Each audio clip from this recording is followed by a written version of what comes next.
Text arguments are the worst, by WillRayne. Text conversations can get out of hand very quickly. Sure, I've never been much of a fan of talking on the phone, and I could very likely cover everything I need to say in a 5-minute call, as opposed to a half hour of texts, but it's much more convenient and comfortable. That is, until it isn't. Jess and I had been together for a few years now. Though marriage had entered a conversation or two, we were both quite content with our shared living space and in absolutely no rush to further complicate things. Neither of us were ruling it out, of course, but we weren't exactly racing to the finish line either. We were a happy couple, give or take the occasional spat, as all healthy relationships have, but text conversations that give way to typewritten arguments never go well. I won't lay out the entire thread of messages, as it was mostly just meaningless stuff. Need anything from the store? What do you want for dinner tonight? Yada yada, nothing special, you know? That was until Brad Dawson, her college boyfriend, stopped by the house. Jess was in town hanging out with some friends, so I was just relaxing at home, watching some Idiot Box, enjoying a little responsibility-free me time, when the asshat knocked on the door. I had been texting back and forth with my girl off and on for a while, so when I saw good old Bradley Doucheson through the peephole, I knew he had to be looking for her. Their breakup had been pretty messy, from what I was led to understand, so I was sure he was hoping to grovel his way back into her pants. I threw open the door to, I don't know, like, assert my dominance and shit, you know? Hell yeah, brother! Anyway, as expected, he was looking for Jess, to which I maturely responded with an array of overly insecure-sounding questions. What's it to you? Why you want to know? What business you got with her?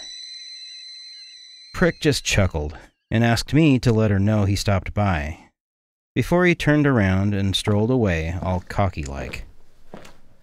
Now I can't lie, I knew Jess was out of my league. It blew my mind when she agreed to go out with me back in the day, but nothing makes those insecurities come flooding back like the ridiculously good-looking ex, with his perfectly parted hair and shit-eating grin, coming to my front door. Naturally, I did the adult, grown-up thing, and sent my girlfriend a text asking why the hell her ex-prick bastard thought he had the right to come to my house. Yeah. Round one. That didn't go down so well. Fight. The smartphone battle blew out of proportion pretty quickly. My mind made every single word she typed sound smart-assed and defensive, so I followed suit. It went on for probably a good hour before I meant to type, I guess I'll be sleeping on the goddamn couch again tonight. My thumbs were darting across the screen like crazy, while my heart was jackhammering like hell. So what I actually typed was a barely legible mess of complete gibberish.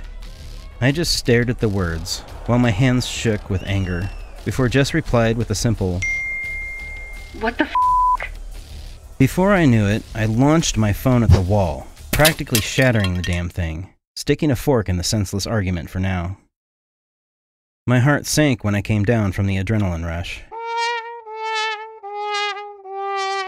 and I wanted nothing more than to apologize to Jess for being an asshole, even though I still wondered what business Doucheson had in coming here. I just flopped down into my recliner and hoped to God I could salvage my relationship, before sending her rushing back into his absurdly shredded arms. While I sat there feeling pretty embarrassed about what an ass I had made of myself, there was another knock at the door. Oh yeah, that didn't help my mental state at the time, as I was sure that good old Bradley Biceps had already decided to make a return visit to make me feel even more like a complete loser. So I leapt to my feet, I stomped over to the door, and slung the damn thing open, ready to slug a nice dent into that chiseled face. And what the fuck? Oh, I'm sorry, I said to the tall man behind my door, who I had expected to be the muscled Doucheson. And hello to you too, the man said. lifting the black fedora from his head slightly.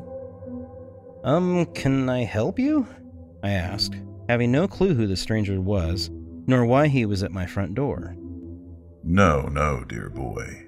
How can I help you? A smile reached across his thin mouth while he spoke, causing oddly unnatural wrinkles to carve into his sallow face. He was almost unsettlingly tall, yet quite thin.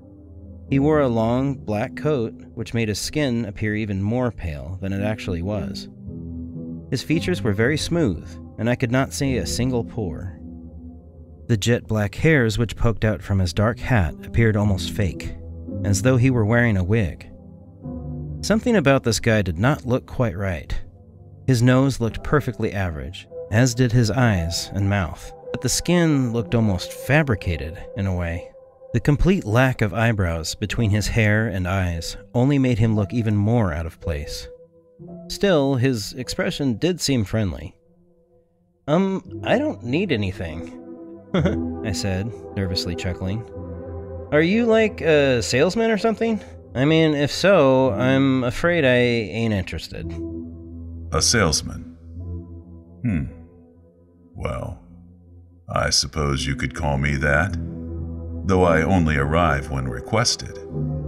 He bowed his head, still wearing that unsettling grin. Well, I appreciate it and all, but like I said, whatever you're selling, I don't need it. I gave him a dismissive nod, reaching for my door. I pulled my door to close it in the weird guy's face, but he outstretched his arm, pressing his hand against the wood before I could shut it. Look, buddy, As I said, dear boy, he said, interrupting the telling off I was about to give him. I only arrive when requested. Man, I have no clue who the My name is Kukuch, and it is you who summoned me here. Now, if you will just grant me entry, I will be happy to discuss whatever it is you have need of. I tried pushing against the one hand held against the door, but I couldn't so much as budge the damn thing. I don't know if this guy was just crazy freaking strong, or I was even a bigger weakling than I thought. Very well, he said, lowering his arm. I almost fell against the damn door when he dropped his grip on the thing. I had still been pushing it with all my might, so it slammed shut with me careening towards it. I stumbled a bit, but caught myself before I face-planted. I just stared at the closed door for a minute or so, before I reached out to flip the deadbolt latch. What the hell was that? I said out loud, before turning to see the tall man sitting in my recliner. Jesus! I almost fell against the door for a second time, this time with my back. How the actual If you would be so kind, he said, interrupting me once again, while gesturing to my couch, as though it was his to introduce me to. I just glared at the stranger, slack-jawed, with my head spinning. How the hell had he even gotten inside? What the hell did he want? Why was he being so damned insistent?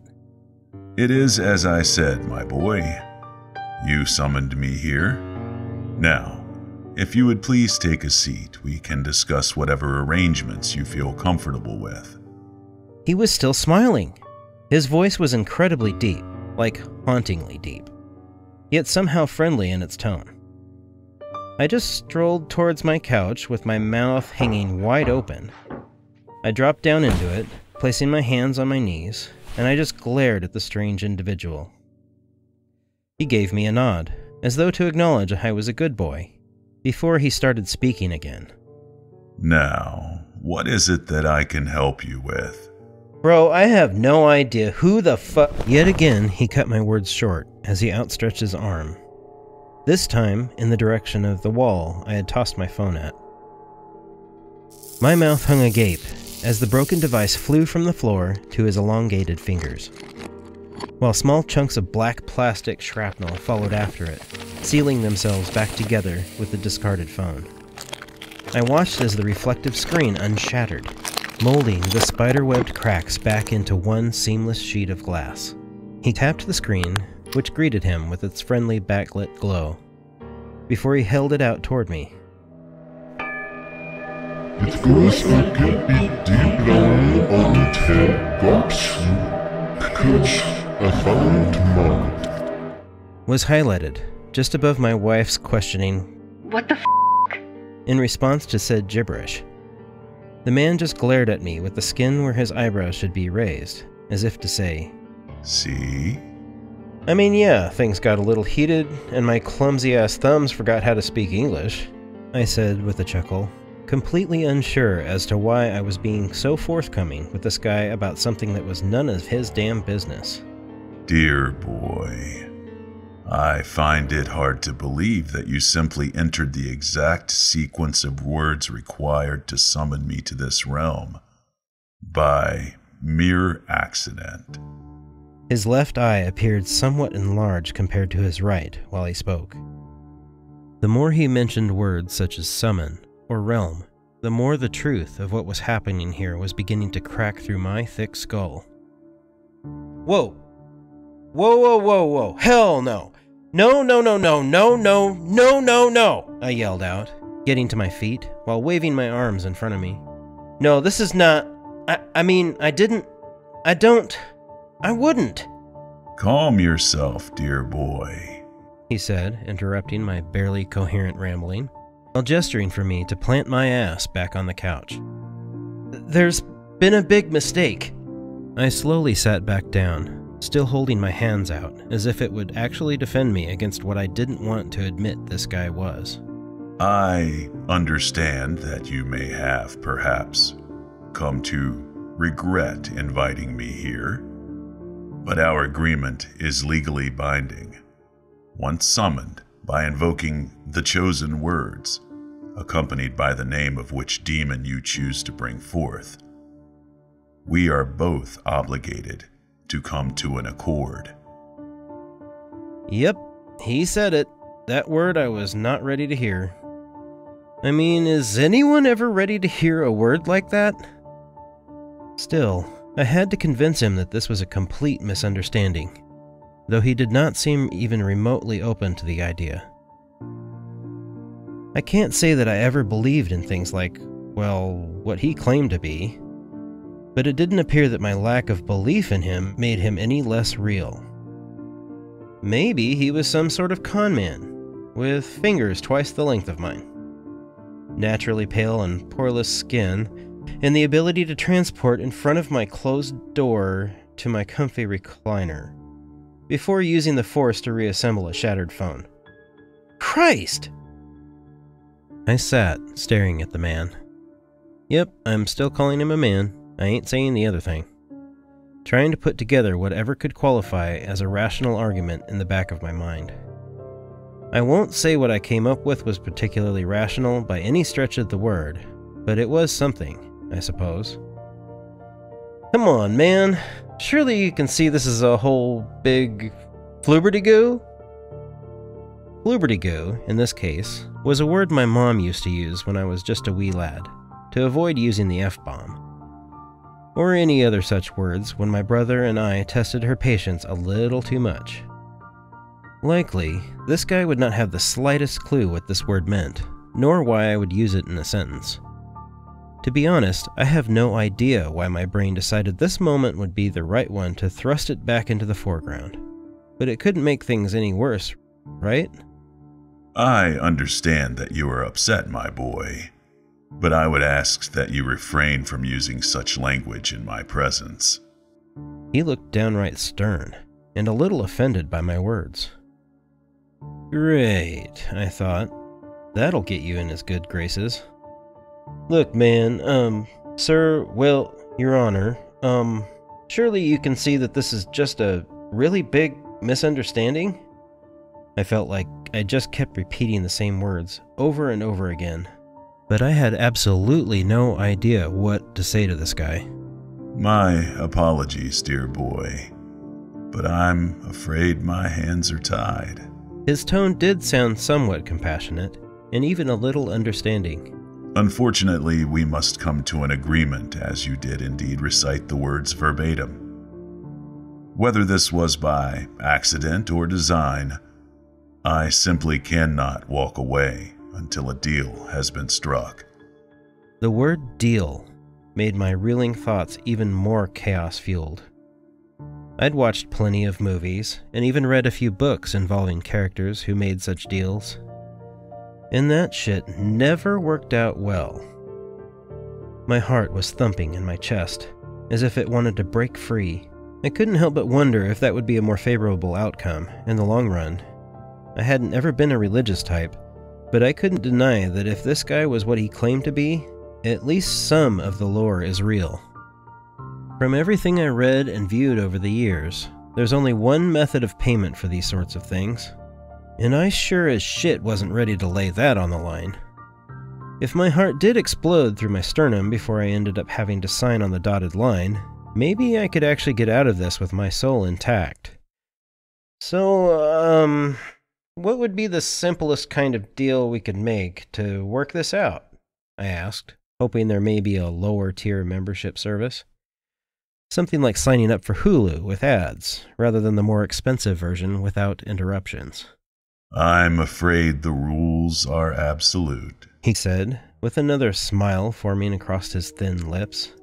Whatever you request, of course, may be as extreme or as minimal as you like. However, the price remains the same. Shit, I thought. I just couldn't see a way out of this. Dude was not remotely interested in any sort of negotiation, only his bottom line. I began to feel lightheaded, along with the bubbling remains of the waffle I had for breakfast trying to force its way back out. Of course, he said, interrupting my battle against nausea. There can be substitutes, should you be able to confirm them. Huh? Well, in some cases, we will accept the soul of a firstborn child. Barring any existence of such offspring, we may choose to agree to a third-party's soul, should they be willing to offer it as collateral. He was droning on as though he were reading from an instruction manual. How does that work? I asked, growing more curious by the second. As far as offspring goes, we would require some manner of proof that one shall come into being at some point. Judging by the nature of the typewritten conversation with your lady friend. He was panning through the text messages on my phone, causing me to grow even more agitated, as well as downright pissed off. I would have to assume you are no closer to achieving parenthood than we are in coming to an agreement. Do you mind? Slipped out of my mouth before I had the chance to stop it. Not only was I growing a bit desperate to get as far away from this guy as possible, but it just chapped my ass to see him thumbing through messages I was not proud of typing in the least. Apologies, he replied. I did not mean to overstep, only to confirm my suspicions that you will not have a child in the near future to take your place. So let me make it clear that even if I did have a kid on the way, or even had a snowball's chance in some really hot place of ever becoming a dad, I would never offer up my child to save my own ass. That being said, I still wasn't giving up hope, neither in getting out of this, nor having a future with Jess, even if I had made a complete ass out of myself. Of course, there is one last option that you may have interest in. I snapped back to reality after mentally drifting away for a moment. Yeah?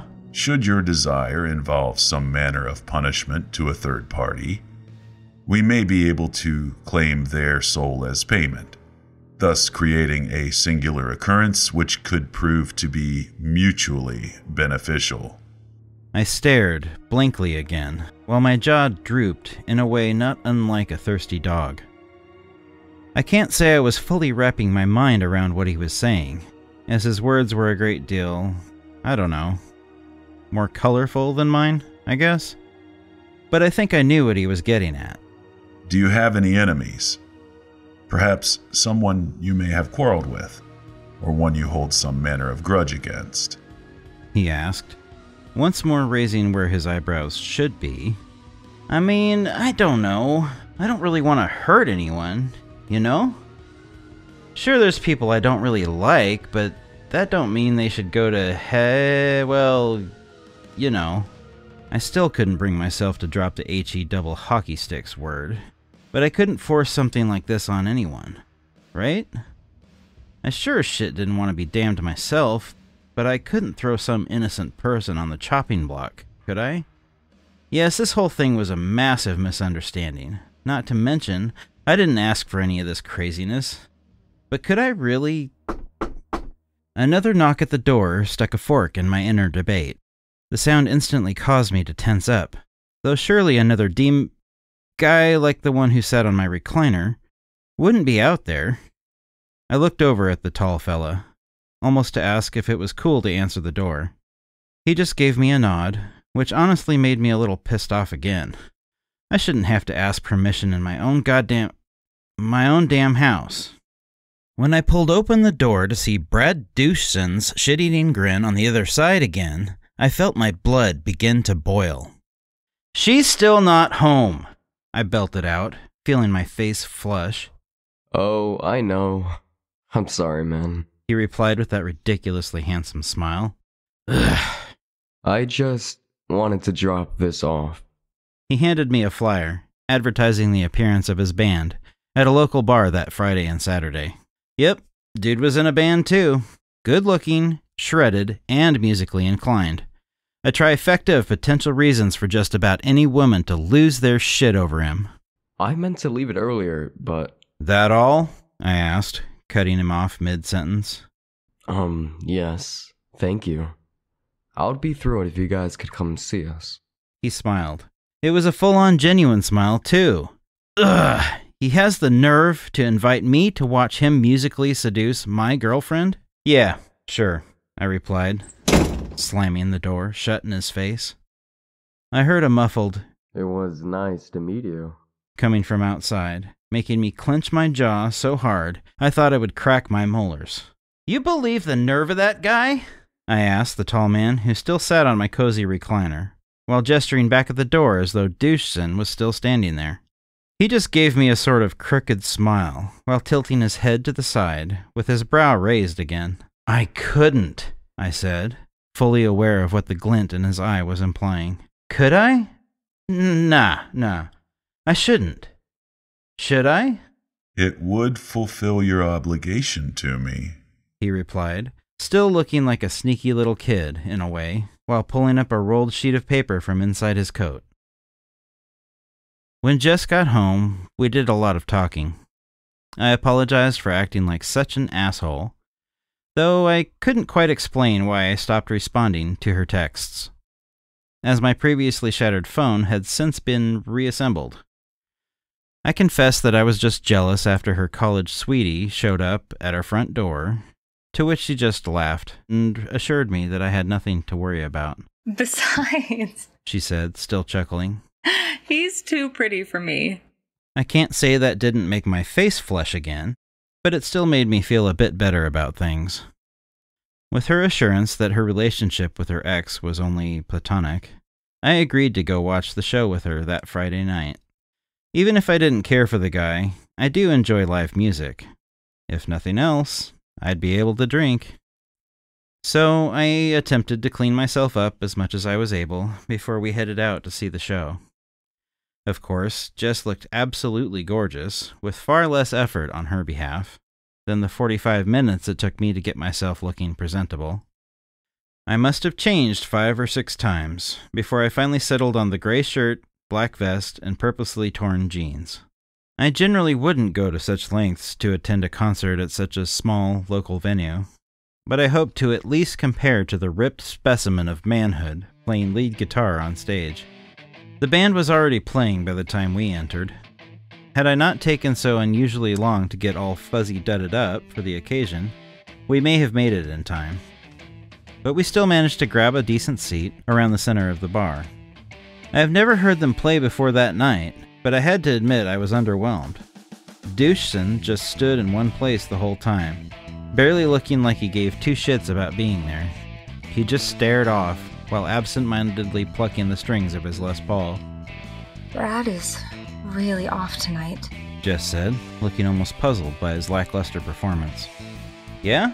I replied, having no prior experience with his particular skill set.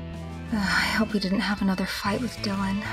She made a crease in her brow, looking very concerned about her ex. Though I had little doubt what was actually responsible for his complete lack of focus at the time, I couldn't help but feel a little bad for the guy. Still, I knew I had done what I had to, and I was sure that he had just been waiting for the right moment to come in and steal my girl away from me. That was until what Jess had said finally drilled its way through my thick skull. "Who's Dylan?" You know, Brad's husband. I told you about them, right? I felt all the blood leak from my face, down into the pit of my stomach. The realization that Doucheson truly had no other motivation than inviting us here to enjoy some music hit me like a truck.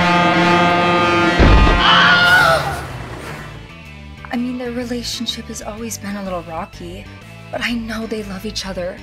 I hope they're not fighting again. Jess said with concern in her eyes. Her words were barely registering with me anymore. All I could see and hear was that I had damned an innocent man. Over what? My own insecurities? Christ! What the hell was I gonna do? I always assumed that these deals would not result in a soul being claimed until the victim kicked the bucket. But it was pretty clear to me that Brad had already misplaced a part of himself, while he appeared completely mentally checked out on stage.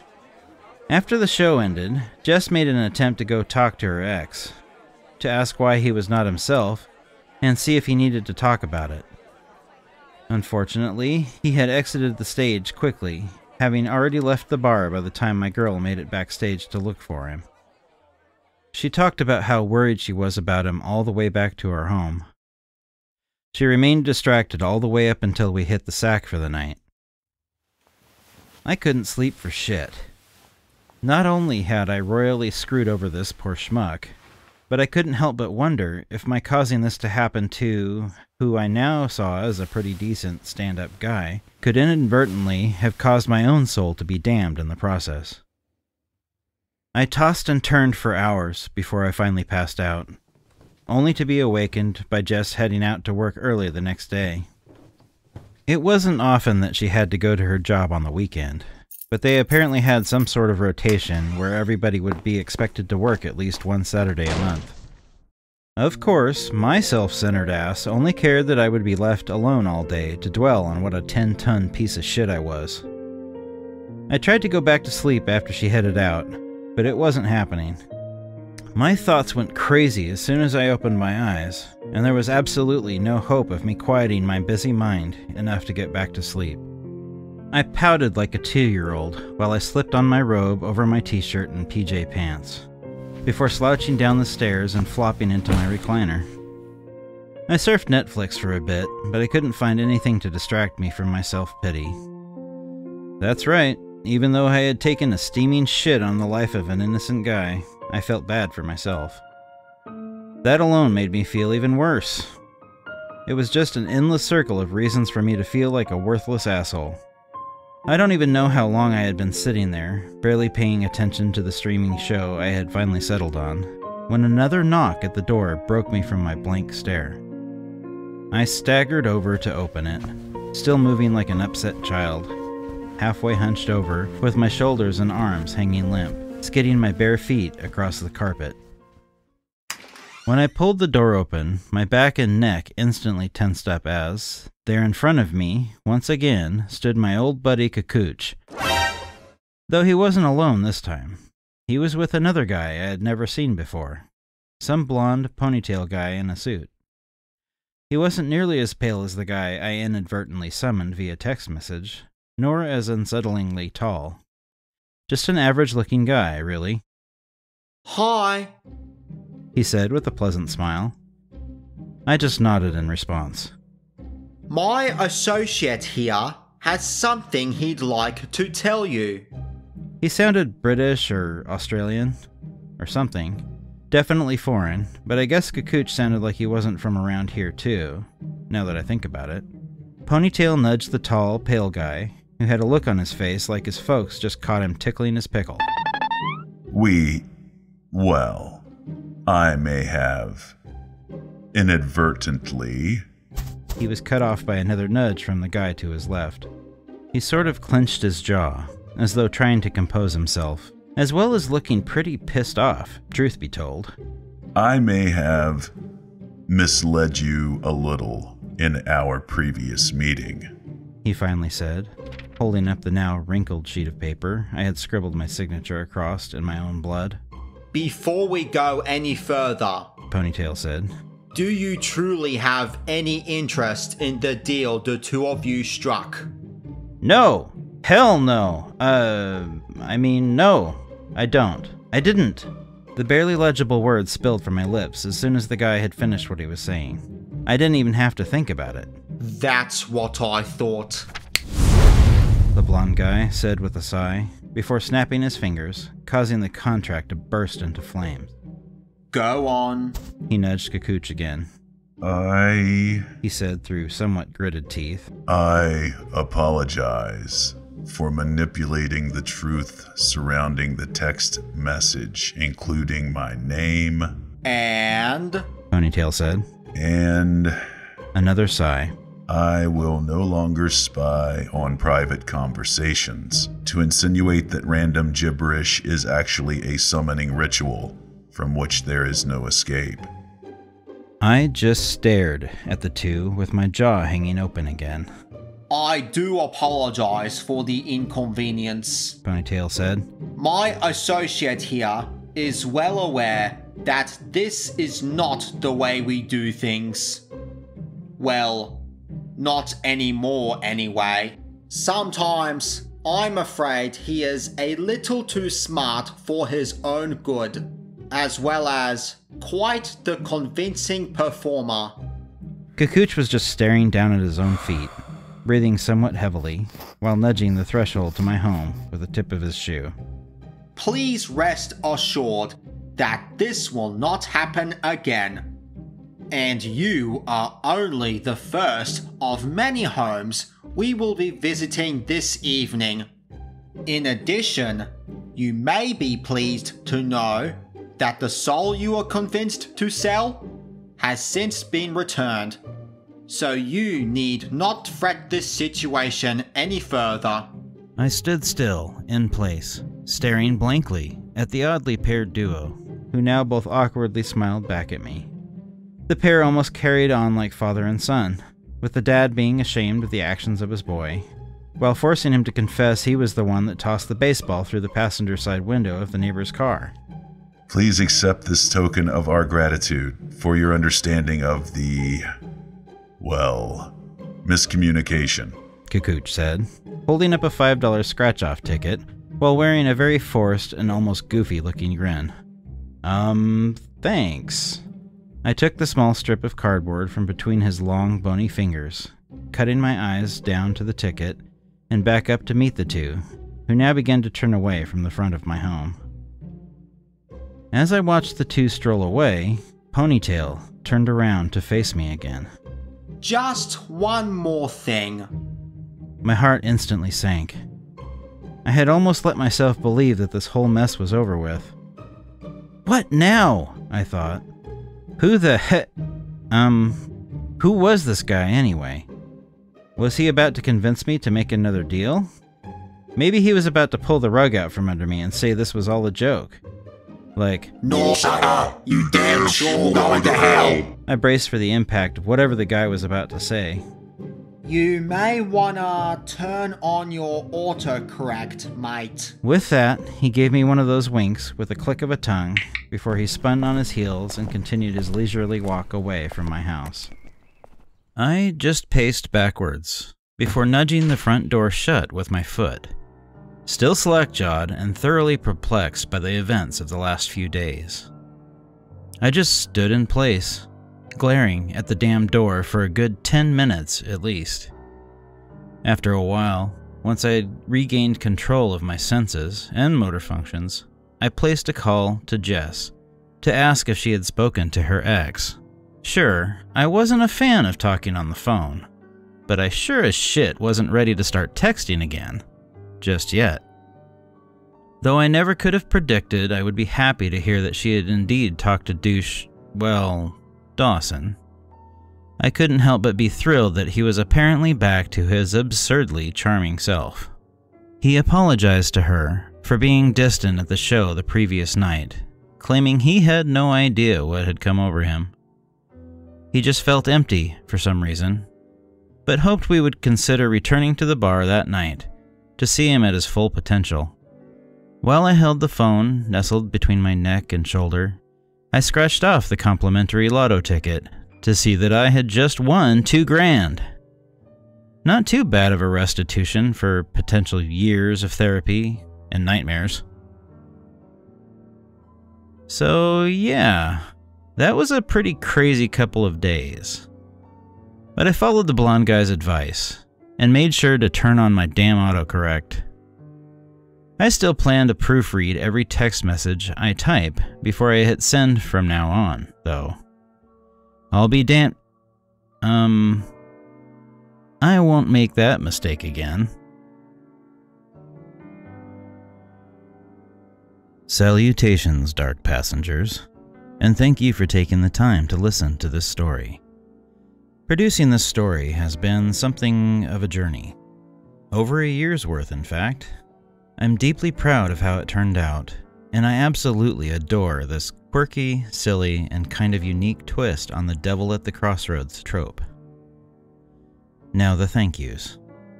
First, I am ecstatic that Big Daddy Stone, IndieMads95, Alternative Nights, and Yanks joined me for this story.